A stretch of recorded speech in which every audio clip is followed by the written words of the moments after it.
Wow, if only Michelangelo could see that now. Dear Tim and Moby, what's so special about Michelangelo? From Laura.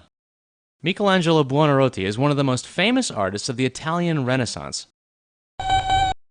Oh, the Italian Renaissance was a period of artistic and cultural achievement that began in Italy in the 1400s.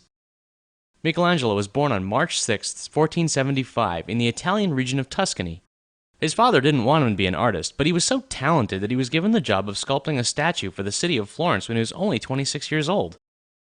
The statue he created is one of the most famous pieces of art in the world.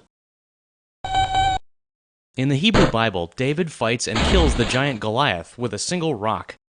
It was a pretty popular theme for artists. Most artists showed David after killing the giant, but Michelangelo approached the subject differently. Not only is the statue huge, 17 feet tall, but it depicts a moment right before the confrontation. The statue represents the moment between decision and action. It also shows his attention to detail. Michelangelo gave David very realistic muscles, joints, and even tendons and veins.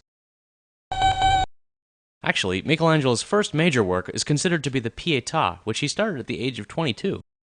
The Pietà was another common theme for artists. It shows Mary, the mother of Jesus, cradling her son's body right after he is taken down from the cross. A lot of Pietàs showed Mary overwhelmed with grief, but Michelangelo's Mary is restrained. It's incredible how much intense emotion Michelangelo was able to carve into the stone. Well, he wasn't just a sculptor. Michelangelo didn't really like painting, but when Pope Julius II asked him to paint the ceiling of the Sistine Chapel, it was an offer he just couldn't refuse. The ceilings are frescoes, a type of painting done on wet plaster. He worked on the ceiling for 4 years, painting a huge array of biblical scenes and characters.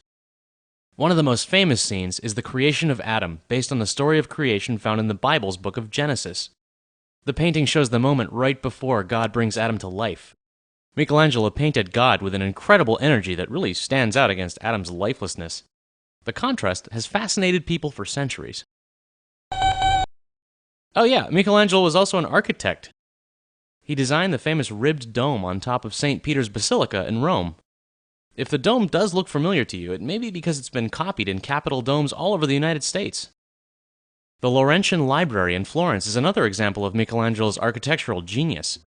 In his famous staircase, Michelangelo combined circular and rectangular shapes so that the circular steps seem to flow downwards, while the square ones seem to march upwards. Well, unlike a lot of artists, Michelangelo's genius was actually recognized during his own lifetime. And when he died in 1564, Florence, his adopted city, honored him as the father and master of all the arts. Don't you think it's missing something? I was kidding.